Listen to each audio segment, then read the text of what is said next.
الحمدللہ وکفا وسلام علی عبادہ الذین اصطفی اما بعد فاعوذ باللہ من الشیطان الرجیم۔ اللہ رب العزت سورۃ نحل آیات نمبر 125 میں فرماتے ہیں ادعو الی سبیل ربک بالحکمۃ والموعظۃ الحسنۃ وجادلہم باللتی ہی احسن ان ربک هو اعلم بمن ضل عن سبیلہ وهو اعلم بالمہتدین۔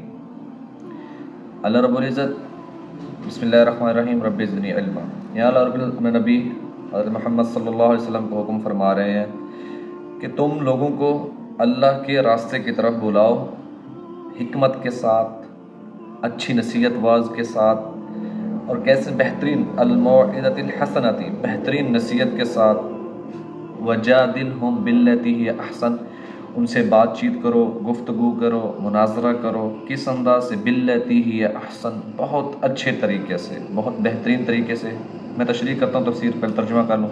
ان ربک هو اعلم بمن ضل عن سبیلہ، بے شک تمہارا رب بہت اچھی طرح جانتا ہے کہ کون اس کے راستے سے بھٹک گیا ہے، وهو اعلم بالمہتدین، اور وہ خوب جانتا ہے کون اس کے راستے پہ چل رہا ہے۔ یا اللہ رب العزت نے اللہ کے نبی صلی اللہ علیہ وسلم کو دعوت دینے کے دو طریقے فرمائے، ایک حکمت، ایک موعظۃ الحسنہ۔ حکمت کا مطلب یہ ہے کہ اللہ رب العزت نے اپنے نبی کو یہ سمجھایا کہ جب آپ کسی کو میرے راستے کی طرف، دین کی طرف پکارو تو حکمت کے ساتھ۔ پہلے حکمت سمجھ، حکمت کسے کہتے ہیں؟ حکمت کہتے ہیں کہ ایسے طریقے سے گفتگو کرنا کہ اگلا یہ نہ سمجھے کہ بھائی یہ مجھے کافر سمجھ رہا ہے، یا بلانے والا دائی آدمی خود کو بڑا نیک پہنچی ہوئی سرکار سمجھ رہا ہے اور اگلے کو گمراہ سمجھ رہا ہے۔ حکمت کا سب سے پہلا حکمت کا تقاضا ہے کہ بھائی جس کو تم دعوت دینے جاؤ، پہلے بیٹھو، اس کی بات سنو غور سے کہ اس کے اندر چل کیا رہا ہے، وہ اللہ کے بارے میں سوچتا کیا ہے، قرآن کے بارے میں سوچتا کیا ہے، دین کے بارے میں سوچتا کیا ہے۔ ہمارے ہاں کیا ہے کہ ہم کسی کو بلانے جائیں تو ہمارا انداز یہ ہوتا ہے کہ بھائی میں خود کو سب سے کامل سمجھ رہا ہوتا ہوں اور اگلے کو گمراہ سمجھ رہا ہوتا ہوں، خود کو جنتی سمجھ رہا ہوتا ہوں، اگلے کو جہنمی سمجھ رہا ہوتا ہوں۔ لیکن حکمت کا یہ تقاضا نہیں۔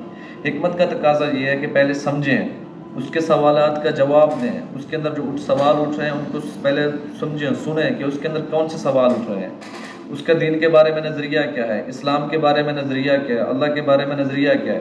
اسلام کوئی ایسی چیز نہیں ہے کہ جو فطرت سے باہر ہو، عقل سے باہر ہو۔ اسلام عقل کے مطابق ہے، ضابطہ حیات ہے۔ اسلام کے اندر کسی بھی کوئی ایسا حکم نہیں ہے جو عقل میں نہ آ سکے۔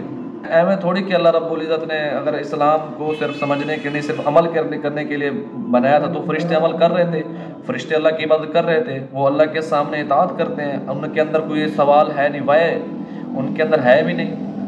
ہمیں کیوں اسلام کے لیے بنایا گیا، ہمیں کیوں اسلام کے لیے چنا گیا؟ اس لیے کہ ہمارے اندر سوالات کے بھی تقاضے ہیں، ہمارے اندر سوال کرنا اللہ نے رکھ دیا ہے، ہمارے اندر سوال کی صفت اللہ نے رکھا ہے۔ تو حکمت کا تقاضا یہی ہے کہ اگلے بندے کے سوال کو سمجھا جائے، سنا جائے، اس کی سوچ کو پڑھا جائے۔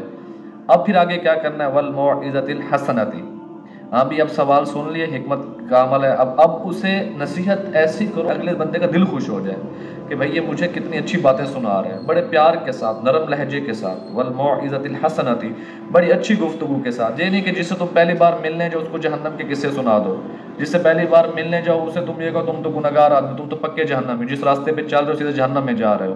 اس طرح نہیں، والموعظۃ الحسنۃ، پہلے اسے بٹھاؤ، اسلام کے فائدے بتاؤ، اس کے دین پر عمل کرنے کے اسے کیا ملے گا۔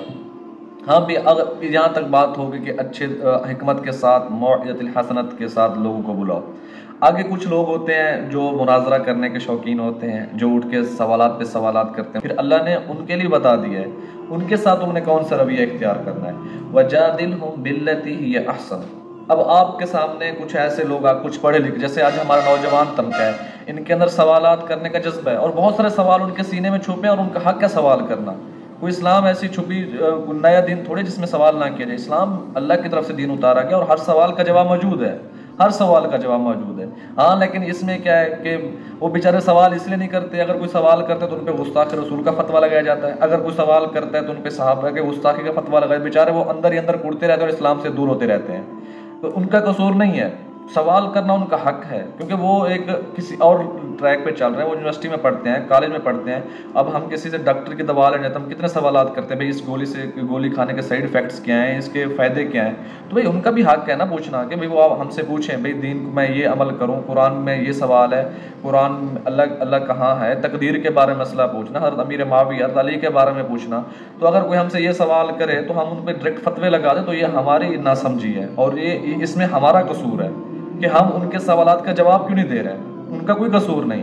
آج ہم برے صغیر کے اندر جذباتی قسم کے مولوی بنے ہیں، جن میں میرے خیال سے علم تو میرے جیسا ان کا پختہ نہیں ہوتا، اور کوئی آ کے ان سے پوچھ لے، سوال کر لے تو فوراً فتویٰ لگا دیتے ہیں۔ لیکن قرآن کا مزاج، اللہ کے رسول کا مزاج، اللہ کا یہ مزاج نہیں ہے۔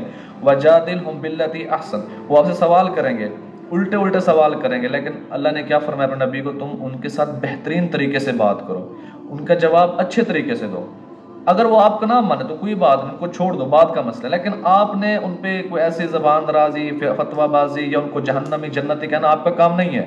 اگر ہر بندے کا اپنا ایک نظریہ ہوتا ہے، اگر کوئی آپ کے پاس نظریہ لے کے آتا ہے تو آپ اس کے نظریے کو سمجھیں، اس کو جواب دیں، اس کو اسلام کے بارے میں اس کو حل نکالیں۔ اگر نہیں ہے تو آپ اسے چھوڑ دیں۔ ہو سکتا ہے اس کی نیت اچھی ہو، اس سوال کے بارے میں اس کے پیچھے اچھی نیت ہو سکتی ہے۔ ان ربک عالم من ضل عن سبیلہ، تمہیں ٹینشن لینے کی ضرورت نہیں ہے، تمہارا رب خوب جانتا ہے کون تمہارے ساتھ دین کے بارے میں مذاق کر رہا ہے، کون دین سے بھٹکا ہوا ہے۔ وہو عالم بالمہتدین، اس سے کیا امر، وہو عالم بالمہتدین۔ اب ایک بندہ آتا ہے، اس کے دل میں ایک سوال اٹھ رہا ہوتا ہے، وہ آپ سے سوال پوچھنے آتا ہے، تو اگر آپ کے پاس اس کے سوال کا جواب نہیں ہے، ہو سکتا ہے تم اس پہ فتویٰ لگا رہے ہو سکتا ہے اس کی نیت اچھی ہو سکتا ہے وہ اسلام پہ عمل کرنا چاہتا ہو۔ اللہ خوب جانتا ہے کون ہدایت کے راستے پہ چل رہا ہے، کون بھٹکا ہوا ہے۔ تو یہ ہماری غلطی ہے کہ ہم کسی کو جواب مرادرانہ طور پہ دیتے ہیں۔ ایک اور جگہ اللہ رب العزت فرماتے ہیں کہ ادفع باللتی ہی احسن سیئۃ نحن اعلم بما یصفون، کہ برائی کا جواب اچھے طریقے سے دو۔ ادفع باللتی ہی احسن سیئۃ، تمہارے ساتھ کوئی برائی کرے، تمہارے ساتھ کوئی زیادتی کرے، تم اس کو احسن طریقے سے اس کا حل نکالو۔